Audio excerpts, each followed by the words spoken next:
একজন শিক্ষক, একদিন যিনি শ্রেণীকক্ষে দাঁড়িয়ে অর্থনীতি পড়াতেন, আজ তিনি বাংলাদেশের 23তম রাষ্ট্রপতি। একজন মানুষ যা রাজনৈতিক জীবনে এসেছে ক্ষমতা, বিরোধী দলের কঠিন সময়, রাজপথের আন্দোলন, মামলা, গ্রেফতার আর কারাবরণের দুঃসহ স্মৃতি।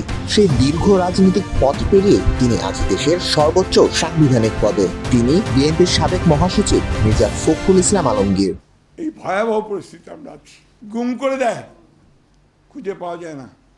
বাচ্চাগুলো এখানে দাঁড়িয়ে স্ক্রিন পড়লো আপনাদের সামনেই।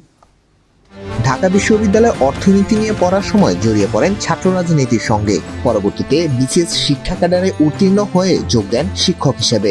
ঢাকা কলেজ সহ দেশের বিভিন্ন সরকারি কলেজে শিক্ষকতা করেছেন তিনি, কিন্তু শ্রেণীকক্ষের জীবন বেশি দিন টানেনি তাকে।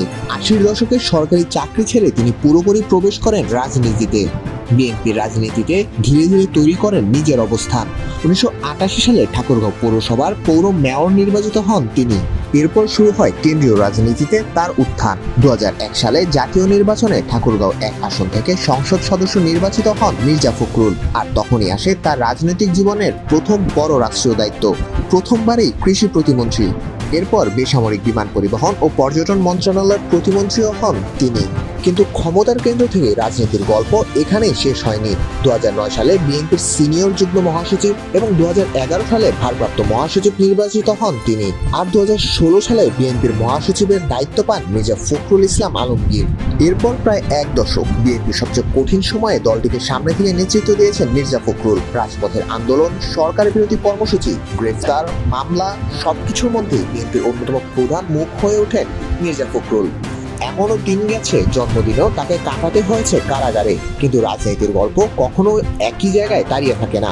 2026 সালে বদলে যায় বাংলাদেশের রাজনৈতিক দৃশ্যপট। দীর্ঘ প্রায় 17 বছর পর বিএনপি সরকার গঠন করে। মির্জা ফখরুল ইসলাম আলমগীর পান স্থানীয় সরকার, পল্লী উন্নয়ন ও সমবায় মন্ত্রণালয়ের দায়িত্ব। এরপরই আসে সেই মুহূর্ত, যে মুহূর্ত তার প্রায় 5 দশকের রাজনৈতিক জীবনের গতিপথই বদলে দেয়। রাষ্ট্রপতি পদে বিএনপির প্রার্থী হিসাবে তার নাম ঘোষণা করা হয়, মনোনয়নপত্র জমা পড়ে, আর আজ সেই অপেক্ষার অবসান। মির্জা ফখরুল ইসলাম আলমগীর এখন বাংলাদেশের 23তম রাষ্ট্রপতি।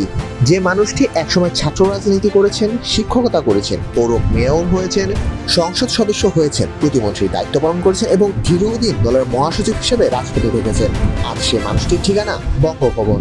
তবে রাষ্ট্রপতি হওয়া তার রাজনৈতিক জীবনের শেষ অধ্যায় নয়, বরং শুরু হলো সম্পূর্ণ এক নতুন অধ্যায়।